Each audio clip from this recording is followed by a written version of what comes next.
And let us now move on to the second session.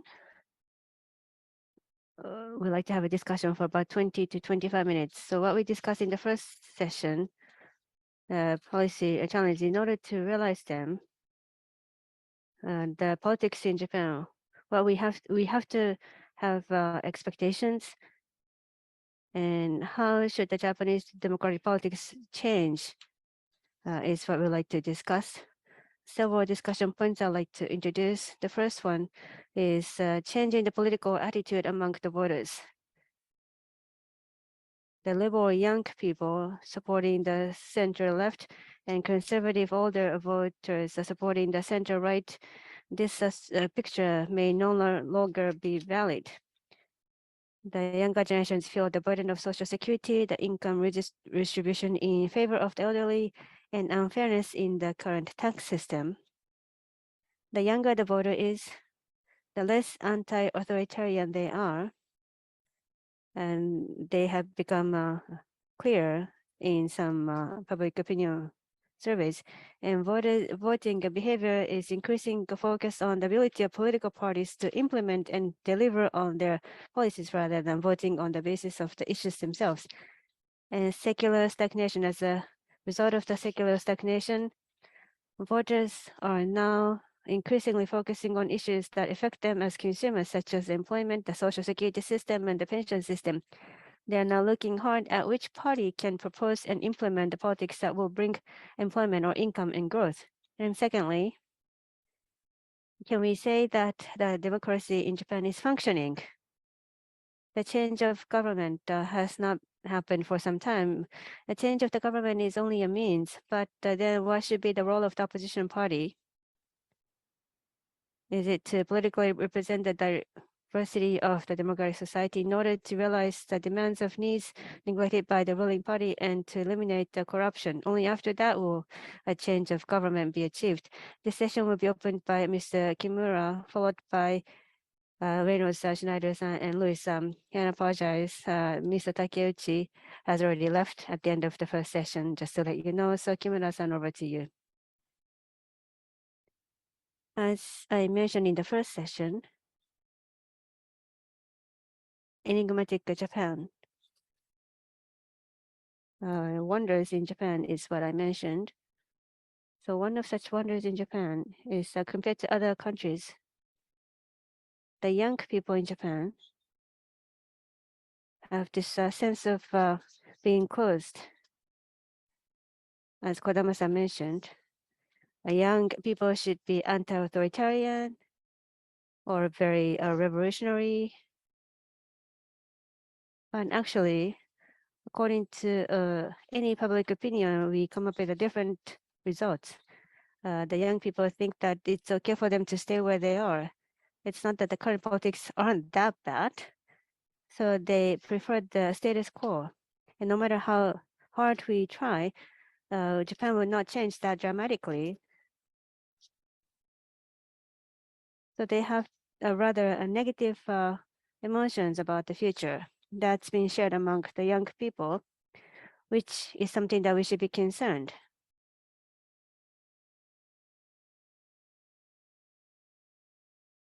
According to some survey by the Japan Youth Research Center, they say it is easy to just accept things as they are instead of trying to change them. In 1980, 25% of young people who responded said that, but that has increased to 57%. If you don't choose the occupation, it's not that it's hard to get a job, so you can at least make a living. Unless you're too picky. So every time we have an election, seems like it's forming a group of younger people who are becoming more conservative. So preferring a status quo, is that affirming the future? Not necessarily. Do they have hope for the future? Actually, no. Only 60% of people in Japan have hope for future. US 90%, UK 89%, Sweden 90% of people have hopes for the future. Japan is so low. And those who feel rather blue and depressed, Japan's number is so high, overwhelmingly compared to other countries. So how Japan will be in the future, they can't be hopeful, but they don't want to drive any changes either. They have no motivation to drive the change in the society, although they don't have hopes for the future. So that's what the Japanese youth are in the sense of helplessness and being trapped. In the upcoming election, we don't know what the results will turn out to be, but those in teens or 20s, the voting rate, uh, average voting rate of the young people is about 40% or so. When it comes to Denmark, it's over 80%. So the voting rate of the young people in Japan is incredibly low. What leads there is this structure of a future in Japan. It's very difficult for the young people to be able to see. Would they be able to receive the pension? Would we be able to have a higher wages? The wages that have been stagnant for the past 30 years. So they have this sense of anxiety, vague anxiety for the future.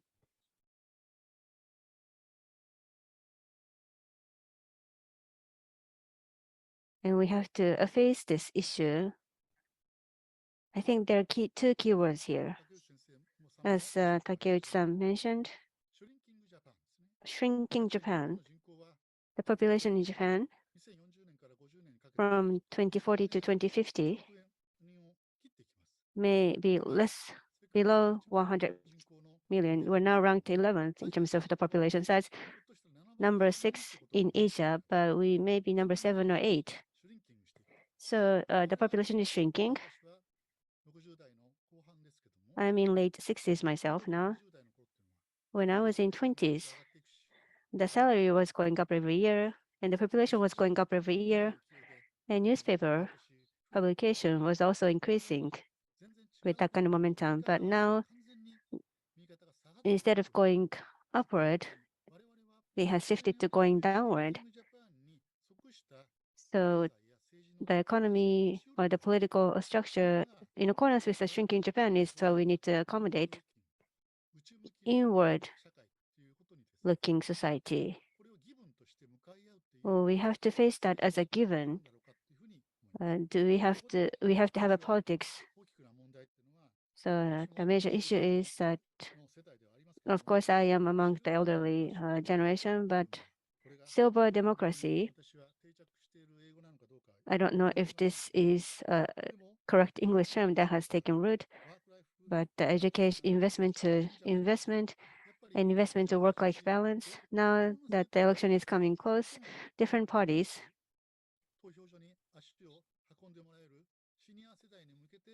try to attract the elderly people who are more likely to come to vote. For the senior voters, for the elderly voters, for them to feel comfortable, and the parties will line up the policies that will be more attractive to those senior voters because they're more likely to come to vote. So that would put the younger people behind. So that would even drive more a sense of helplessness among the young people. That is creating a vicious circle. We have to pay attention to that. Unless we do so, we cannot get away from the current sense of helplessness. On the other hand, we can't just blame the politics. The young people themselves also have to go outside and challenge outward. They need to be more driven to that.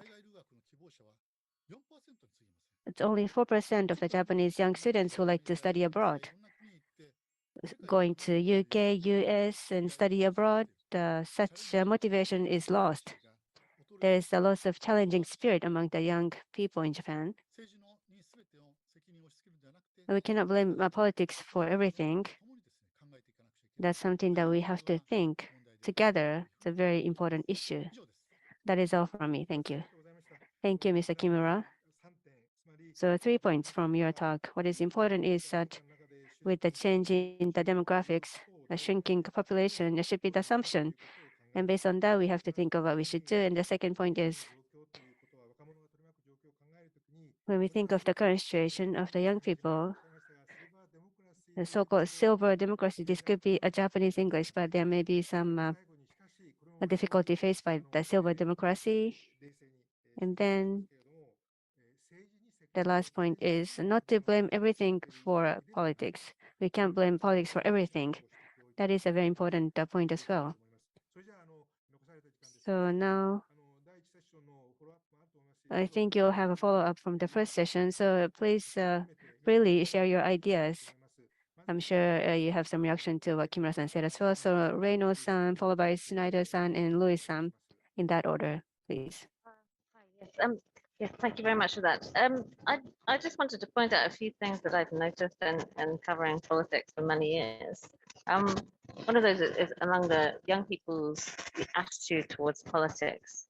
What I feel is that most young people don't have a sense of how they think the world should be. I think that was something that very much was a feature of my youth, that people had a view of how they felt things should change. And felt motivated to try and move towards that.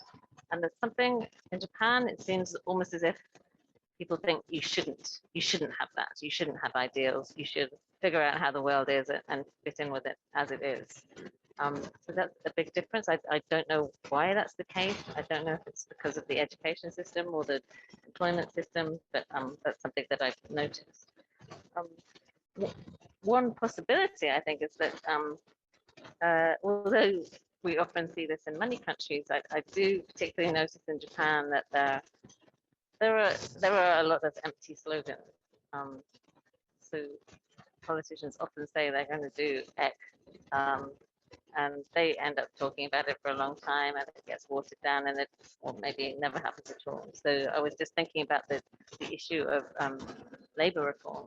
Prime Minister Abe came in saying that he was going to reduce the differences, the disparities between regular workers and others. That didn't really happen. And I think that's because it's an enormously difficult problem in Japan. I mean, anyone who's got a job for life in Japan is not going to welcome a politician who wants to take that away. So it is an incredibly difficult thing that has to be worked on probably by degrees, little by little, perhaps to work up to give more benefits to those non-regular workers until they become more sort of on a par with the regular workers.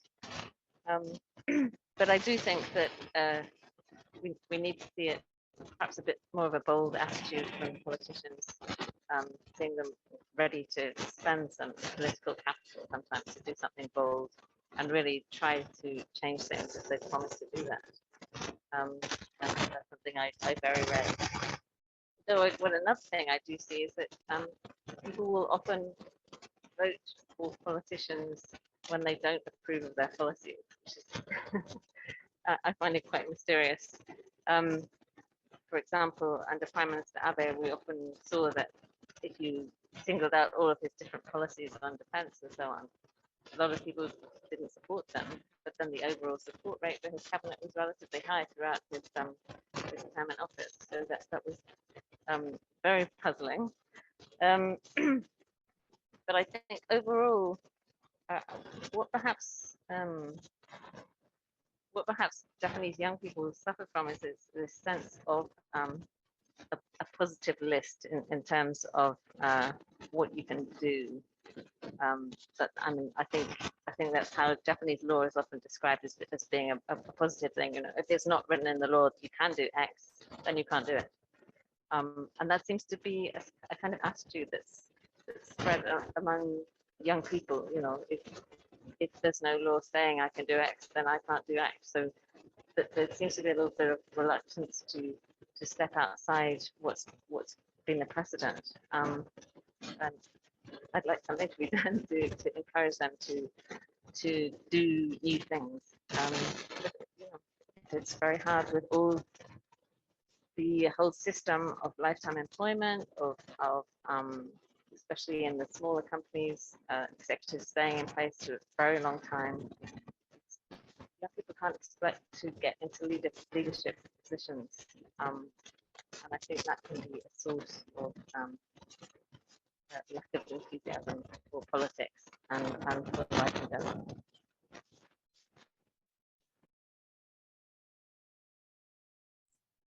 That's all, okay? Okay, thank you very much. Okay, now, Noah, you have the floor. Thank you. Yeah, so before I came to Japan, I lived for a long time in Russia and covered Putin's Russia.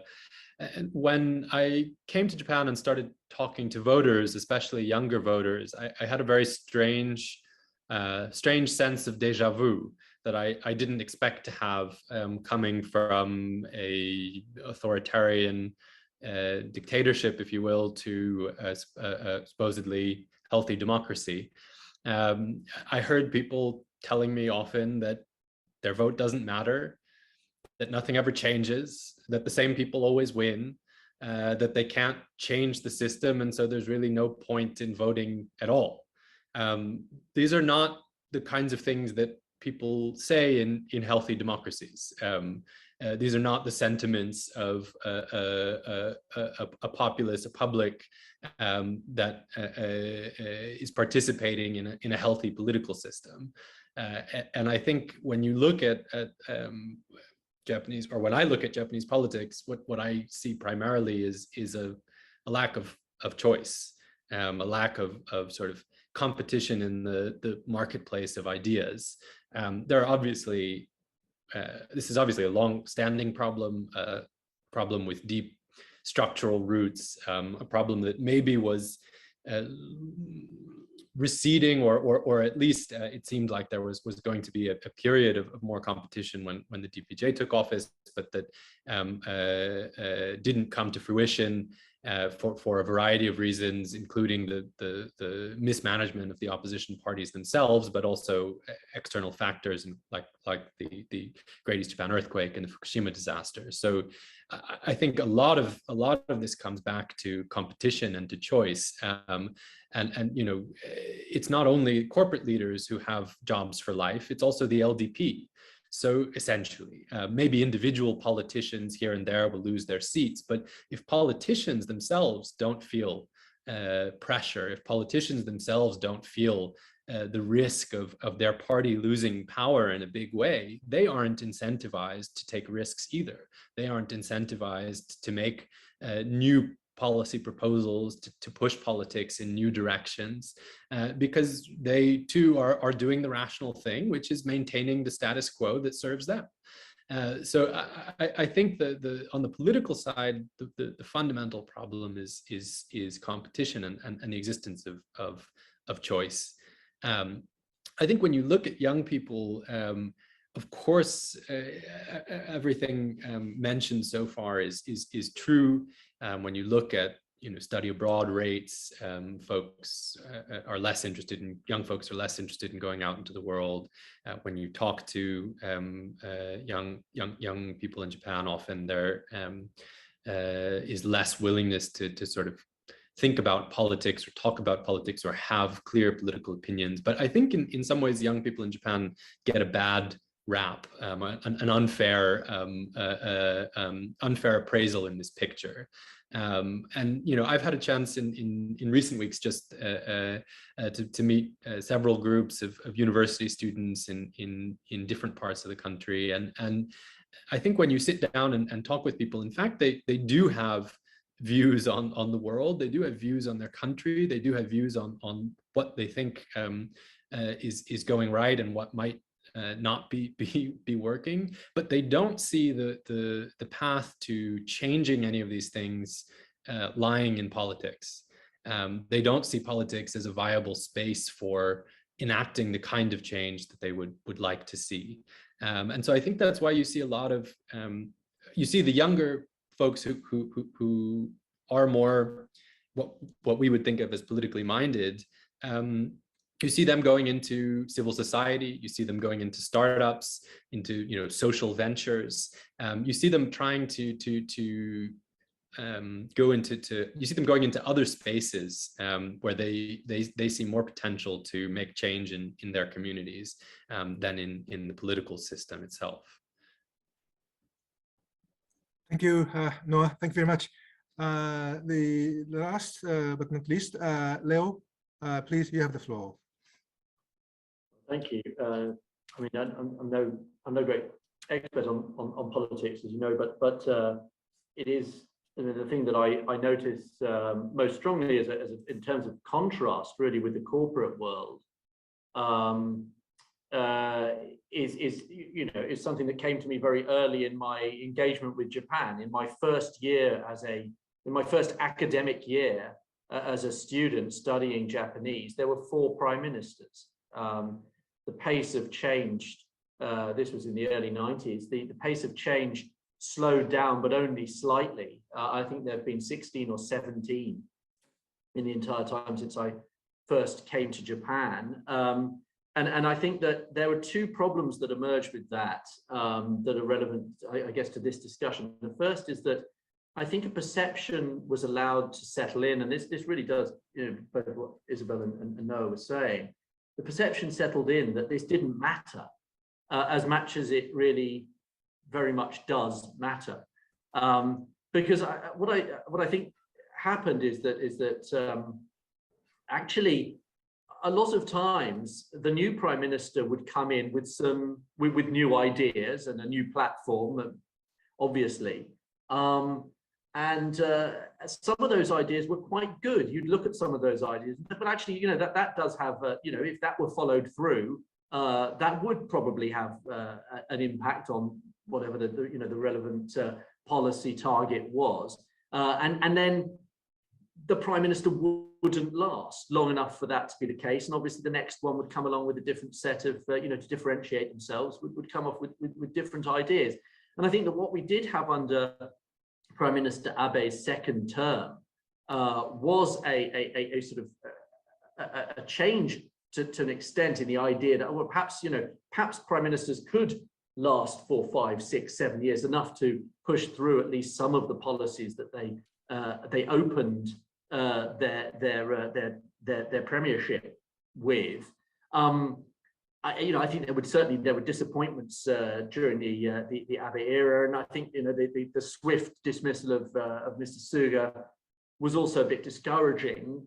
We'll see how long Mr. Kishida lasts, but the reason I bring this up is that I think the flip side of people perhaps thinking this didn't matter was that it also became very unattractive to politics. Has become generally unattractive to perhaps people that might be valuable to Japanese politics. And I'm thinking here about corporate leaders. The transference of corporate leaders into the political sphere, people with genuine experience of running very large companies and knowing exactly how the kind of market economy works is relatively low. And it's surprising to me that when you have an economy as strongly linked and whose standing in the world is as strongly linked as it is to the strength of its companies and to its industry, it's astonishing to me how underrepresented industry is by individuals who have gone from the corporate world themselves into the. Of course, there's lots of lobbying, but it's that particular expertise that I think Japanese politics is starved of. So I won't add much more beyond saying that I think if we're coming back to the Harbinger idea, I think Japan really does stand out in this aspect that it's not perhaps taking full advantage of some of the expertise. Politics are not taking advantage perhaps of some of the expertise that's available, that's generally available. Yeah.